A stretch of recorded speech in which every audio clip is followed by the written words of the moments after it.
Big thanks to Nighthawk. Hi everyone, I'm Dave.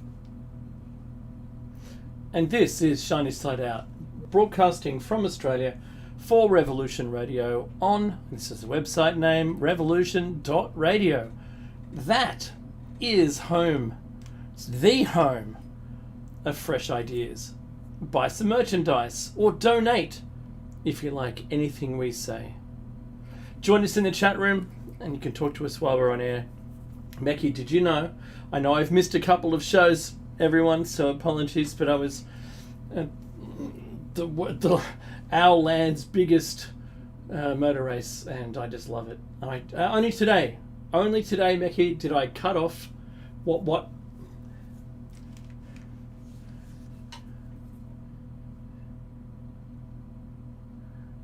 That's what I was doing. Yeah, I told you we weren't going to say that. So my wife, when she came home from work today, and I know it's a Sunday, I'd cut off my little, she called it a bogan identification bracelet, and that was the entry. You know, when you go to a concert for days, and they put that band on your wrist. Yeah, that's what it was, but it said Bathurst 2024. And this is show number 658.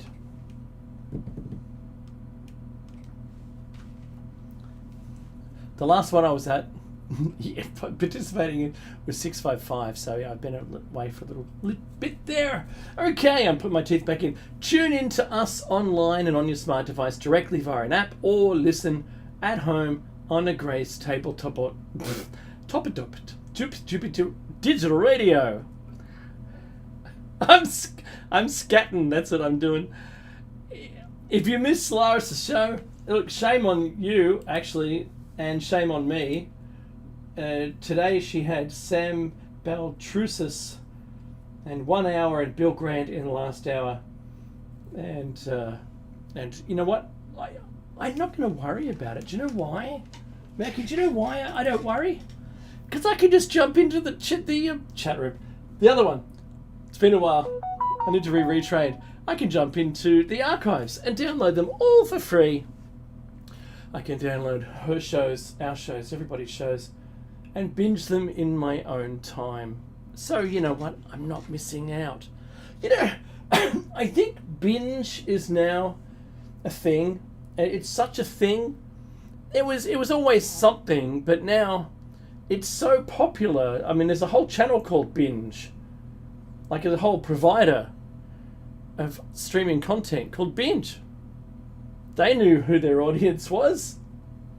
It didn't take a committee, they probably did, to picture may not resemble actual building. So they have called their streaming service after what they expect their clients to do. Isn't that amazing? I think it's really, really cool. Good on you, capitalism, for doing at least one thing right. Naming a company for what it really does. I think we should have news outlets now called something else. What do they really do? I don't know. But there's a story segue coming up.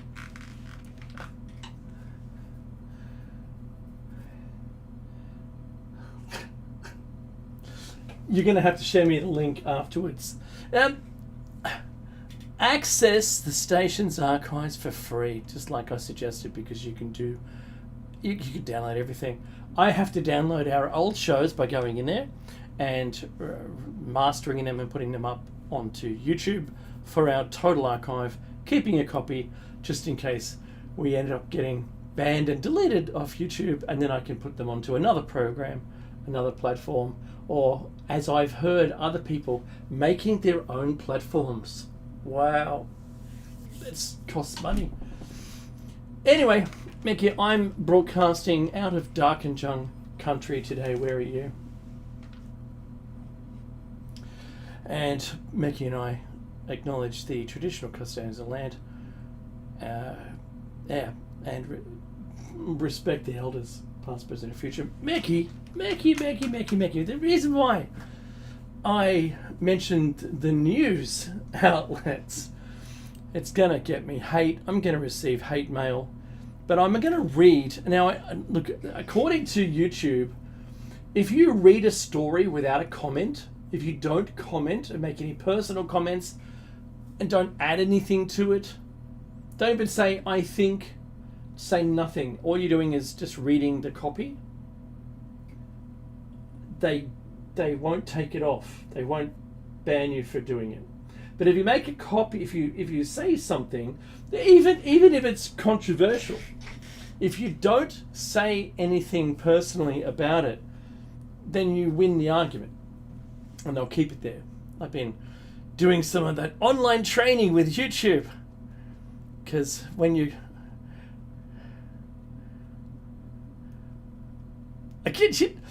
all right. No. I'll entertain it. That's fine. And I think the audience needs to know this too. So, if there's a controversial topic, a topic that if you were simply to openly speak about a topic, let's say something that might have happened, I don't know, anywhere between 2019 and 2022, right? Anything that happened during that time, and put your own personal opinion to it. You can read a story from a news outlet, a reputable outlet, but then you put your 2 cents in, they can take you offline. They can delete your show. And worst case scenario, get your channel deleted. However, if you just read it verbatim with the words on the screen from a reputable outlet, they can do nothing. So it's when you add your little 2 cents, is when they don't like it at all. I've just undergone the training. So that's okay. So if we don't want to influence our own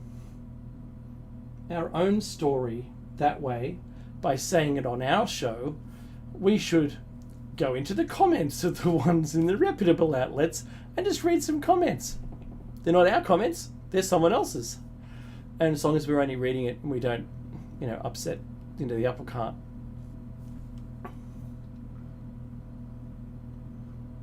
Then you can read the comment out. Well, it's not you, it's someone's comment. Just somebody's comment in there, that's right. Yeah. We're going to work it. Got to work it.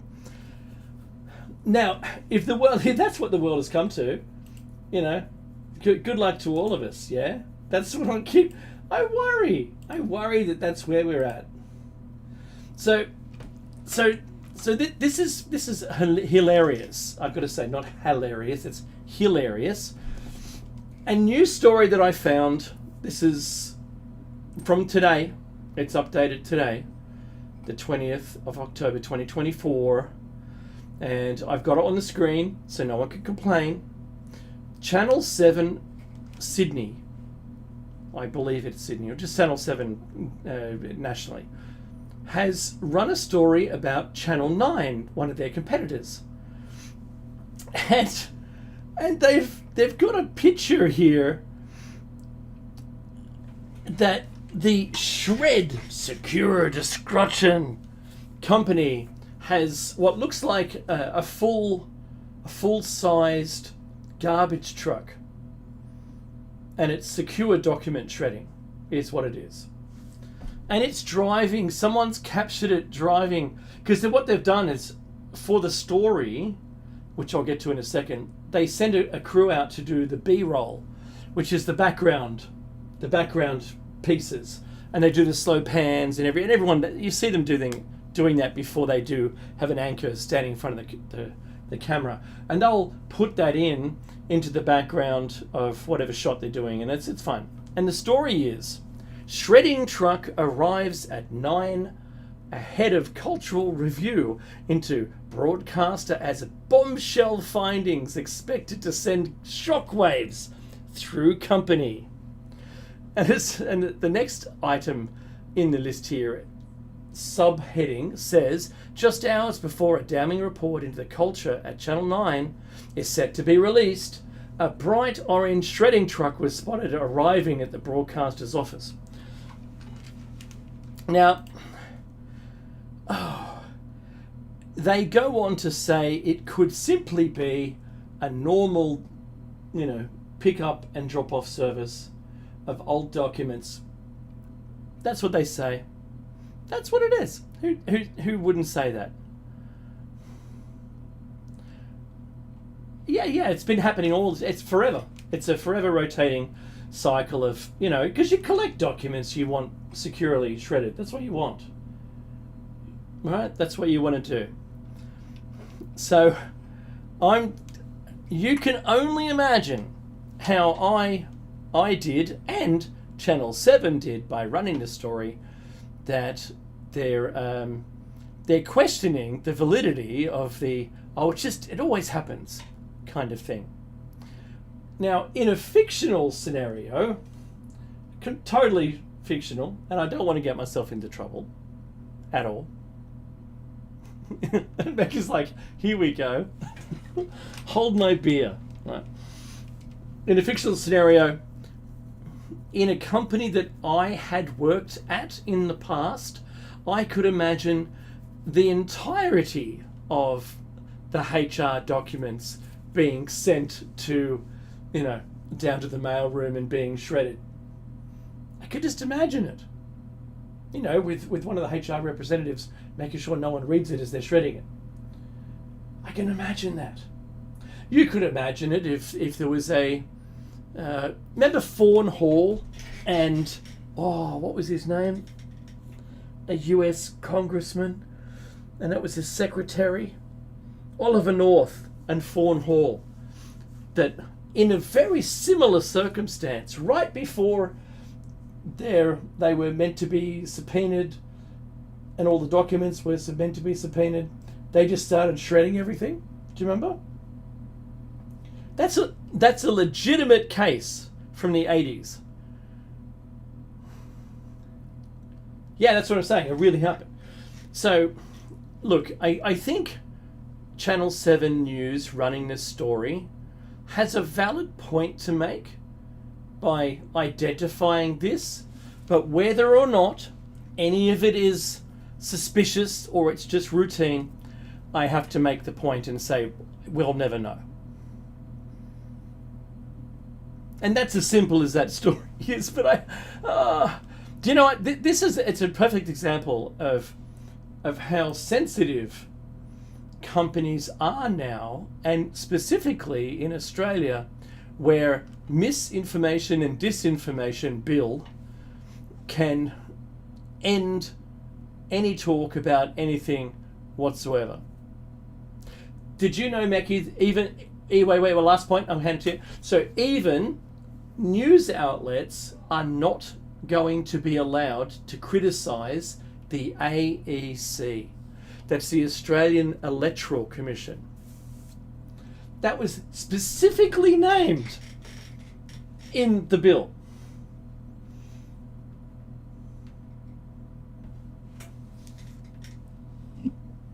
Oh yeah, that's what's going to happen, yeah.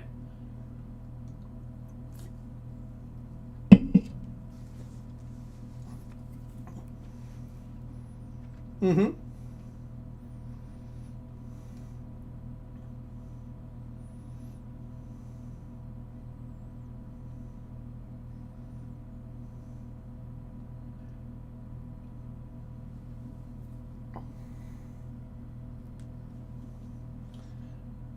Because who's the arbiter of truth when it becomes law? Oh yeah, the czar of the internet. Yeah.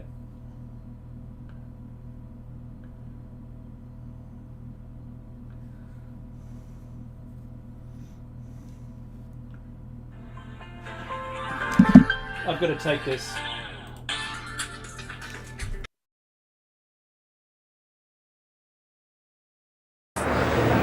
If we keep having these breakdowns, there might be plenty of drivers with something to do by the time we get to that part of the weekend.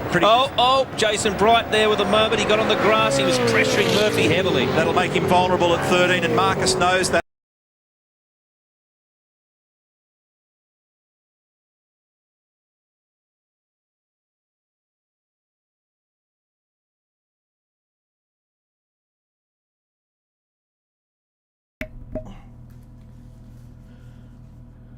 that. So Jason stuck to the right to block, but Marcus has got the ideal race line. Can he get up the...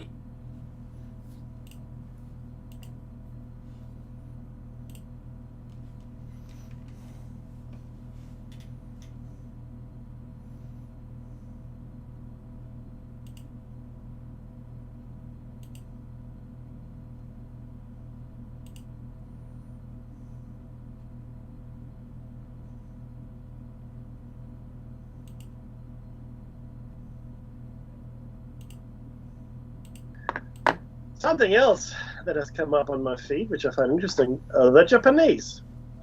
The Japanese are looking to build a space elevator by 2050. Oh, I saw Now, I don't that know. item. Yeah. Yeah, I don't know if you remember this, but before COVID, I was down in Canberra on the government contract, something, and we had dinner with some, I think, ministers and senior scientists, etc.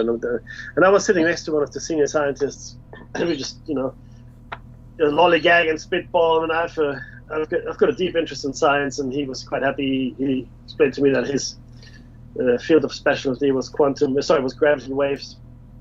And we just, chatted, and then somehow we got talking about the space elevator.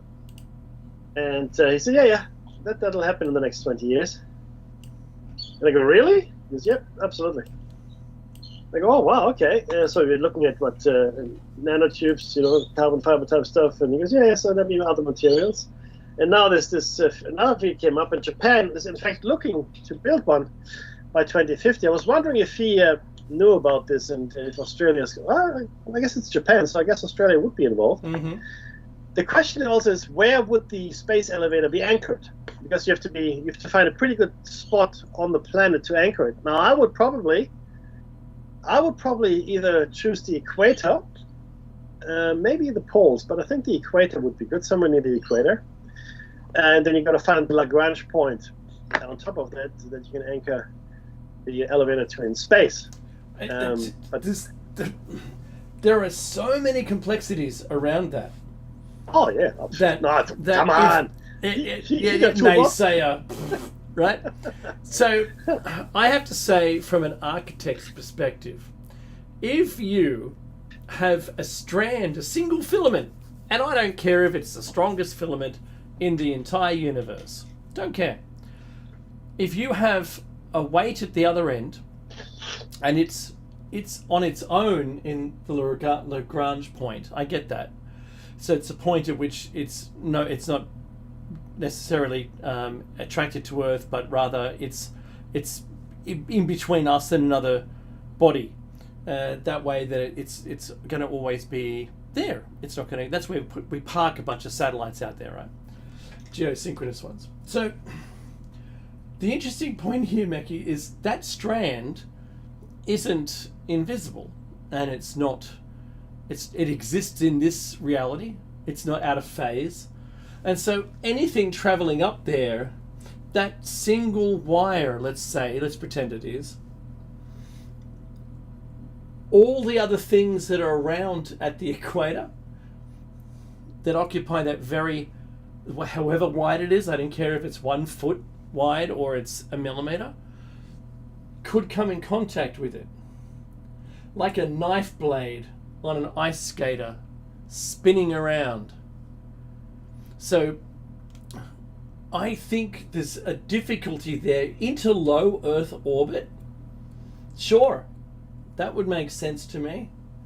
No. It has to be. It has to be higher than Leo, otherwise it's pointless. No, I totally get it. But with the amount of stuff that is now out there, and I know it's huge, and I know the things are small, but I would estimate that at some point there'd be a calculation of collision. Oh, you have that. Always. There would always be that risk. 100%, especially with the space junk we've got filled. And you're right, that's tens of thousands. Just the junk alone.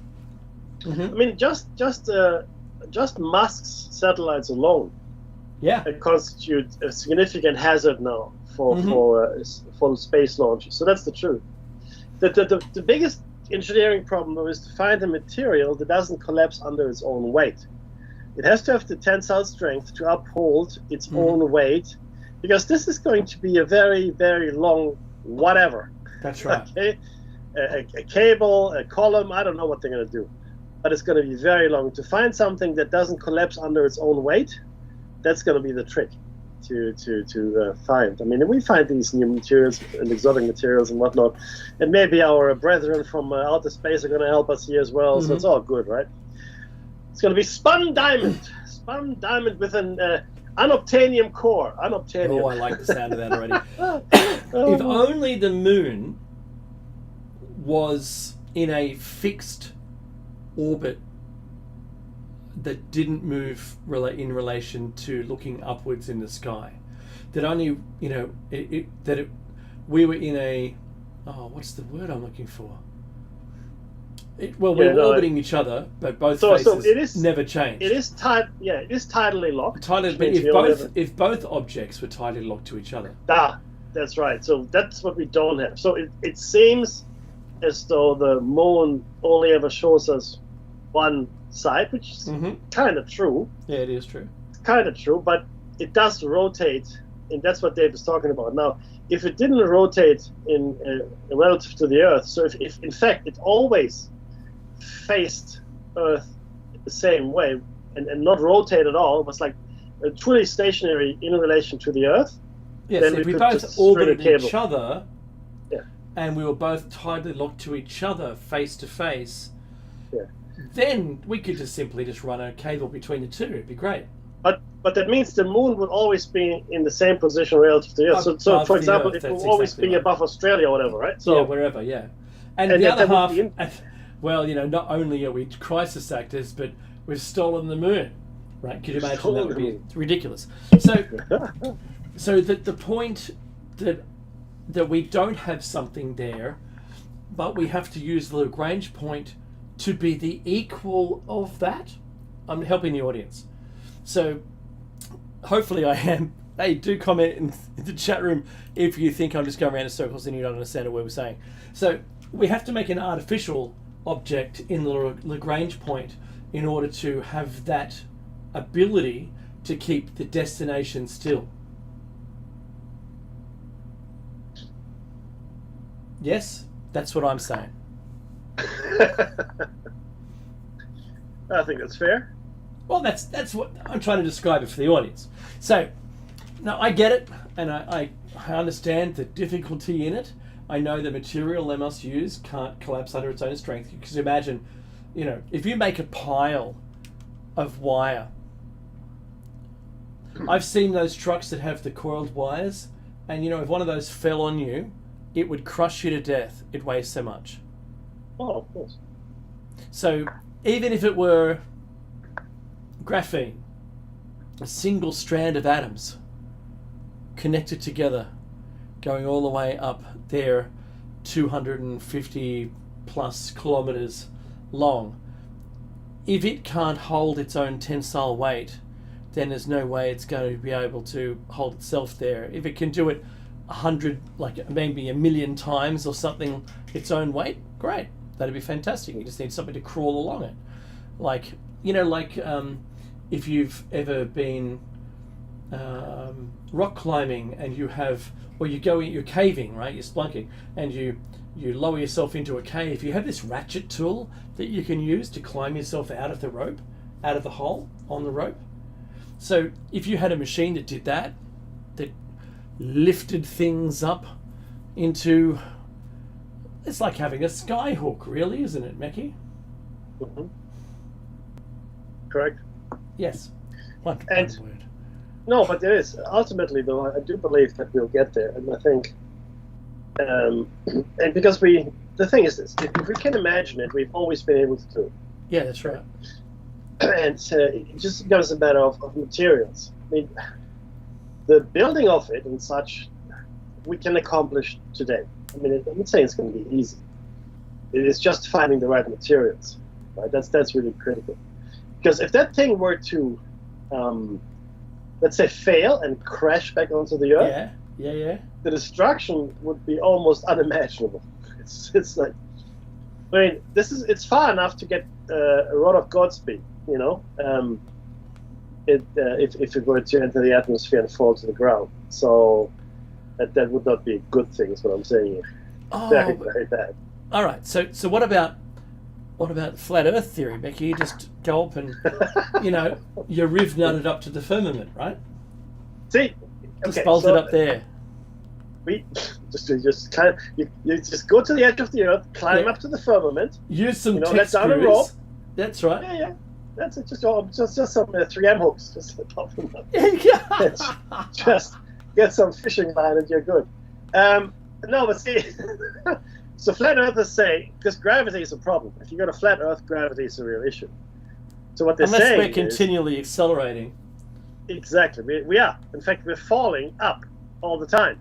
And what we're feeling, or we think gravity is actually us just falling. It's the force of the fall that's pressing us through the Earth. So if we were to jump off the side, no issues, we'd be fine. Because we'd be weightless then. I'm sorry. Look, you know what? Oh, I've got a segue. One second. Maybe the flat earthers are right, and I'm going to eat some crow one day. But until then, I'm going to make fun of it. Well, we're going to find out in December. Oh, really? What's happening in December? Yeah. So there's a fellow, I forget his name now, but it's irrelevant. There's a guy who has made contact with, I think, 20 or 30 of the most famous people on YouTube who believe 100% and will argue to their death that the Earth is flat, even though none of their math works or the physics, none of it works, and it doesn't matter. Details. Yeah. So they keep carrying on about the ice wall and no one can go to Antarctica. Well, you can, but you've got to apply for it. No, that makes sense because you don't want everyone going down there. So, and they don't believe anything NASA does, and there's no explanation for the path of a ballistic anything that goes into space and falls back down again. There's no math that makes that work, but it's irrelevant, right? So what he's done, he's offered all of them, but only one guy took up the offer, and that is to fly them down to Antarctica for the Antarctic summer so that they can see that the sun never sets. Okay. And what do you think that might prove? I'm glad you asked, Becky, because in the flat Earth theory that the sun can only shine down on a portion of the Earth at any one time, and that if it was flat and that wasn't the case, everyone on Earth all the time would be able to see the sun because it's a flat disk and the sun's above us. Hurts my brain. But anyway, this is the funny part. They said, well, since it's got to go right around and we could see it from Antarctica for the whole day, 24 hours, we can limitlessly see the sun the whole day. It means that the way the sun acts isn't what you're saying, because then it breaks the model of the flat Earth. It's not brilliant at all, because simply saying to a flat earther, but it makes their head go into an error state. They get a 404 error and then they can't speak anymore. And that is, if you're looking at the night sky and we were on a flat Earth, there'd be a single point of rotation. And I've made this argument many times, and this was posed to these same flat earthers who couldn't understand how, if you say you glued a clock to the ceiling of your room, don't care where you are, that would be the rotation of the stars in a flat Earth. And it doesn't matter where you are in the room or which way you stand, that rotation of that clock is always going to be the same. Except when we look at the night sky, you look north and you look south and you see a clockwise and anti-clockwise rotation, meaning that where the entire Earth is spinning and the axis goes through the Earth to the other side. And that doesn't support any of their models, and yet it supports the globe, but they can't understand it. They just, I don't understand what you're saying, says this one guy. It's a good quote. Because he refuses to believe it. This thing, the guy accepted, this is hilarious. He goes, oh yeah, I'll go, but it's got to be all expenses, right? And he goes, yeah, sure. And I don't want to do it alone in case you want to kill me, so I'm going to bring a mate along. Sure, I'll pay for that too. Let's go. But if I'm right, you have to delete your channel and leave all the videos and leave one video left. It says, I was wrong. The Earth is a globe. It's hilarious. Yeah, that'll never happen. Well, no, yeah, you're right. He's going to get a free trip to Antarctica and still claim that the Earth is flat. I know. Because it's the devil's trickery, I tell you. It's the devil's trickery. Because I didn't realize until recently, that's to my own surprise, I'll be honest.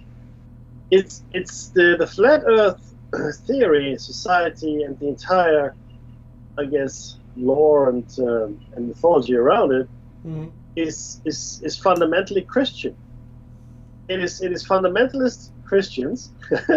It's fundamentally Christian, and it's fundamentalist Christians that are perpetrating this belief that the Earth is in fact flat, and we all have fallen prey to Satan's deception of a round Earth, because we all know how Satan loves round things. Clearly. But this is really the kicker here, right? So we're looking at into space, other planets there around. The sun is clearly a sphere, and other thing, the moon is a sphere. Mm-hmm. But see, all of that falls away when you actually fully understand the model of the flat Earth. There is no moon and sun as we understand it. This doesn't exist. There's the Earth, the flat Earth that sits on the void with the water, and there was the deep, and blah blah blah. And then there's the firmament, which is an actual firm thing, physical dome, which upon which you can hang things and paint things as you wish, enormously big, and you'd never be able to reach it, etc., etc. And beyond that, you have beyond the firmament, you have the levels of heaven, which you can't see. Mm-hmm. This is the firmament between us, and down below, of course, you have hell. And so this is not just about the flat Earth, everybody. This is about how this whole cosmology works. So forget the universe. It's an illusion. It's a complete nonsense. It doesn't exist. The way the flat Earth is structured is that you've got the Earth, which is flat, but that's only a component part of the whole thing. Think of it as a little hourglassy thing, right? Sure. And it's all in there. So the Earth is there, and above the Earth is the firmament, and beyond the firmament are the heavens, and then whatever, and then below the Earth you've got the underworld, hell, etc., etc. And that is reality. There's no other reality. There's no stars and billions of light years. That in the flat Earth scenario, that doesn't exist. And it's really important that you realize all of it. This is not a flat Earth floating through space like Discworld. This is not what this is. Oh. Okay. And all the others, all the other heavenly bodies there, they happen to be spheres and whatever, right? But the Earth is flat. So that's not it, because you have to understand this is a completely different cosmology. So they can say with a certain level of confidence that it's all lies. They're all lying to us.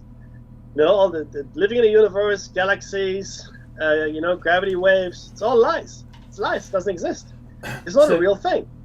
So Mackie, can you believe, like, just you and I, right? You and I and our audience, they're all members of this spaceship, and we land on some planet. It's got hominids on it, and they go, wow, look at you, and you go, oh, we come from up there, because we don't want to break them immediately. And they go, oh, you mean from up there, where all those lights twinkle? And you go, sure, that's right. And you go, well, tell us about where we live. And you go, well, what do you know? And they tell you some crazy story, and you go, well, yes, that'll do, right? And you just let them stay convinced with what it is, because trying to explain it to someone is too many steps away from where they are. Now, look. I'm not saying Yeah. any of that happened to us, but I'm giving you an example in which that message is lost. So the Anunnakis one, where they already knew that all the planets existed before we discovered them as humans, that's interesting. How You have to. can Yeah. how can you not accept the models change as we learnt? And I think that's part of that discovery of See, but- science that we understand. And I think what's his Ricky Gervais says, if you deleted all science and all religion, we'd end up back with science again because it's provable. No, that's right, and it's actually a famous quote. It isn't his, but you're No, right. I like that but- I heard his version of it. Yeah. But the thing is this: you have to understand that all science is a lie. It's devil's work, right? All science. So therefore, we can completely disregard that. There's no learning to be had.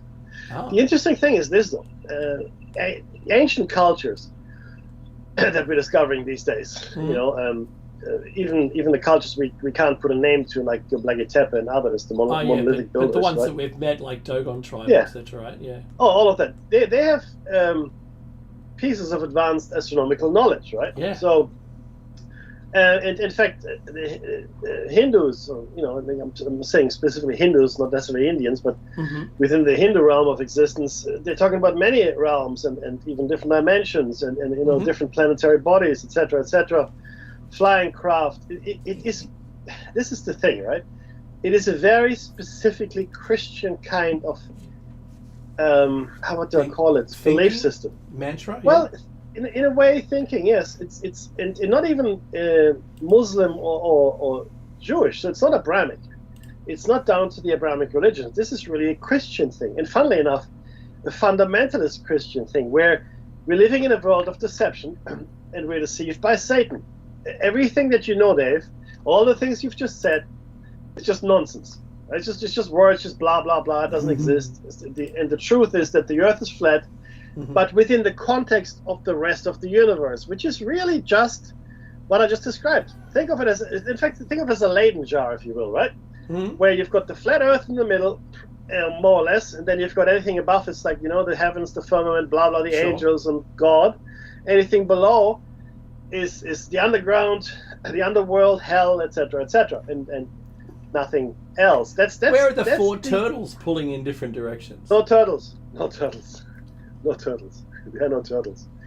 There's no turtles. This cosmology is extremely restricted, and almost as though God had put us into one of those beaker tubes, little beakers, and then a little experiment running in there, and maybe there are many flat Earths next to each other, and never the twain shall meet. But the point is this: you can only understand it, and you can only understand the point of view if you realize it's an entire cosmology.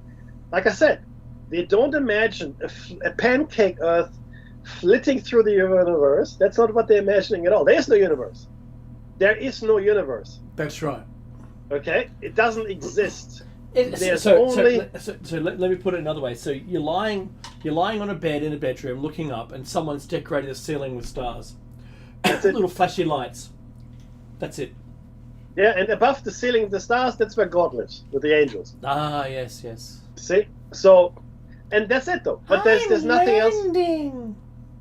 Yeah, learn. You're so learned, Papa Homer. Learn, Pepsi. It's learned. No, but it's certainly an interesting. But see, I wasn't fully aware. On the edges, yes, but I just realized this a few months ago that this is an entire cosmology. Forget the flat Earth. That's incidental. It could be this. It could be pyramid shaped. It could be anything. It doesn't really matter. But it is the entire cosmology that you have to accept if you go. And in that cosmology, it all makes sense because it just God made it that way. It's like the discussion I had with Christians, many years ago on the train in Sydney. Oh, we're just talking, boy. Blah blah blah blah If blah. only I was a fly on the wall. Well, it was fascinating. It was. So I said, look, the Bishop Usher said the Earth was created 4004 BC on a Thursday afternoon, I think, whatever. And they go, yes, that's right. I said, well, what about these dinosaur fossils? I mean, we've radiocarbon dated them, and if we get the science right, if we understand the science, I mean, if we don't understand the science, fair enough, then we're morons. But if the science is right, then these are hundreds of millions of years old, right? These fossils, and or some, or even these layers in the ground, like millions of years and hundreds of millions of years ago, etc., etc. And they go, no, well, Mackie, God made it that way. So God made them old. Yeah. And so anything you find, you just have to, it's just what it is. God put it God there just put it there to challenge us. That's right. Well, yeah, I guess so. That's what I heard from someone. Yeah, but at that point, you can no longer have any kind of discussion or that's right. conversation, because it's like pulling out, the quantum flame trump card. In any kind of board game, quantum flame trump card, I can burn everything. So you have nothing, and you have to go. Yeah, look, within your frame of reference, I'm done. You're right. I got nothing. And God made it that way, and you can say that with anything. God made. Oh, how about this? Oh, God made it that way. And this, God made it that way. Yep. And then you go, okay. Well, there's no point in doing anything. There's no point to science. There's no point to learning. All we should do all day long, really, truly, is just sit and pray. That's all we should do. Maybe, make some food. Maybe we should pray for food. I don't know. But there's no point at all in any of the endeavors we undertake. At all. Zero. None. All we should do all day is praise God and hope that we make it to heaven. That's it. Because there's nothing else for us to do. And I find that pretty hard to believe. Well, I've got time on my hands, Maggie. Is that a thing? We should. Hey, we start a prayer. Let's start a prayer circle, brother. Let's do that. I don't know. I got a friend of mine. He's a friend of the show too, and shout out to him. He knows who he is. He's awesome. And he was talking about Ouija boards with me a while back now, a couple of weeks back, and he said, if one person is using the Ouija board, they know they're doing it. They know that they're moving, right, to create the answers. If two people are doing it, you're always thinking the other person is moving it. Mm-hmm.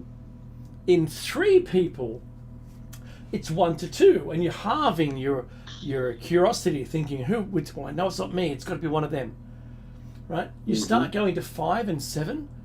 It's the piece that's moving. It's none of the people holding it. None. And there's this magical thing that happens. Look, if you like Ouija boards and you believe in them, fantastic, good for you. This is using comedy to be able to explain why a single person sitting in front of a Ouija board can't do it. And I think that just filled me with joy, Mickey. I've never tried it with one person. Have you? I've never tried it. Yeah, I have. Well, to be honest, I actually have, because my mother had a Ouija board, and she would have these groups that would come around, and they'd have seances, and my dad made it. He made the Ouija board. He used gold paint lettering, made all of the alphabet there, and easy. It was large. It was quite large. It had to unfold, and you could probably get about 7 or 8 people around. And they would do their thing, and I would just ignore them because I'm a kid and I just believed in physics. So none of that was at all true to me at that point. Because, you have to go against your parents. You can't, whatever they believe, there's a point in your life where you go, nah, I've got to go and discover the world for myself. I can't keep listening to this, hogwash. And actually, that's true. But then eventually, that's what, Aboriginal walkabout is all about. Because you'll go and trust, at a certain age, you'll trust other people over your own people. You'll trust them more. And then all you do is you just go to discover that the same message is being told you by someone else, and now you believe it because it's someone else. But it wasn't until my later life that I discovered a lot of these things by having my own experiences. I just believe that a lot of it is true. I'm not saying Ouija boards are true. I haven't had an experience where it's done it on its own without my intervention, and it's always if everyone had blindfolds on and you had a camera that looked, then that would be different. everyone touching it as an energy, as an amount of energy that is focusing an entity to be able to signal you to do it. If no one knew where it was, or the letters themselves randomized every single time the piece stopped on a letter, and then they randomized and were illuminated, no one could see them, and then it moved to create the sentence, that would convince me. Because it means the entity could see it and they couldn't. You know what I mean? I can't help it. I'm just, whoa. It grinds me. But that would be a really good, that would be a really good test, though, wouldn't it? It'd have to be, but I'm not going to say that it's going to work at all. I'd probably presume that it's not going to work. And I think if I presumed that and it did, I'd be a believer. Look, I have zero experience with Ouija boards. None. Mm-hmm. And I've always stayed away because I've been told. I do it at someone else's house. Trust me on that one.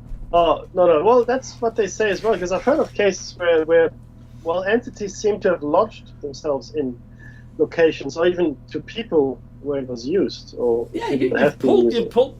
So, going on the belief side, you pull them into your realm, say. Yes. Either attaching to a person or to a house. And now, what do? The people using the Ouija board aren't trained to send them back. That's the thing, exactly. So look, believer or not believer, I err on the side of caution and just won't do it at all. That's just me. That's me too. I've had them visit me. I've had them visit me. People visit that are newly dead who visit me, and told me to get in contact with people that are still alive in their family and give them an answer, because they're not getting through to them. And I've done that for them. And I've had one that turned up. This is true. Had one that turned up, and I said, look, if you're not a relative, I just can't do this right now. You're going to have to leave. And I felt awful saying that, because they come to you for help, but how long is the queue going to be? Do you know what I mean? That's a good question. You just be busy all the time. Well, yeah. There are two ways this works. One, you can go to a place to a thin place, or you go to a thin person, or a person that creates a thin. Maybe that's easier to understand. The person that creates a thin place. A thin place is a place where different levels of existence, because this is all existence, okay? Can bleed through. There are certain times of the year, and funnily enough, as you know, right, there are different cultures around the world, completely unconnected to each other, or maybe connected in ancient times, who knows, that celebrate the Day of the Dead. That's right. Right? And they believe that, and for us, it's actually November 1 or October 31st. That's right. Or All Hallows Eve, as you know, right? Yes. But the Mexicans have it, the Chinese have it. Everybody has the Day of the Dead, and there's a fundamental truth to it, and it's interesting. And the lore is the same. This is when the veil between worlds is thinnest, when people can come and visit. So the Chinese, for example, leave offerings of their favorite foods for the deceased person, and the Mexicans, or people in the old Aztec culture, I guess, they go to the cemetery and have a picnic with the same intent. And in Germany, we light a candle on the grave, right, so they can find their way home. The candle is meant to guide the spirit back to the world of the living, etc., etc. So, look, I don't know. All I know is there are things that are well beyond my understanding, and I would never presume to tell anyone what to believe. But because it's persisted for so long, and there are, these things, it's really fascinating. Yeah, it's November 1 in Mexico as well, which is odd, right? That's right. I mean, why would that be? Because it is my understanding that it predates European influences. It right? does. And All Hallows Eve is a Wiccan holiday. There are 4 major feasts within the what we now call the pagan calendar, and October 31st, July 31st, I think it's January 31st, The next one I don't know. I'm gonna look it up again. But these are high holidays of the old, as so-called pagan religions. But yeah, it's that's the one. In Chinese culture, Day of the Dead, 15th day after the spring equinox. That's interesting. So yeah, it's a fascinating kind of thing. It really is. It's do we know? I don't know. No, that's right. And the other side. The other side, as we've mentioned, with reincarnation and people remembering a life from before with details that are unimaginably accurate, is so amazing. That these thin places and people coming back again, remembering another time, is there.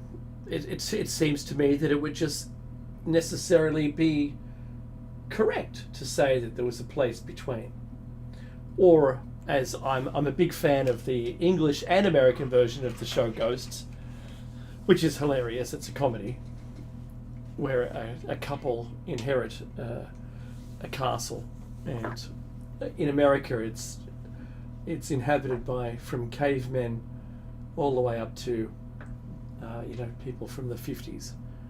So it's very funny, and I do believe in it.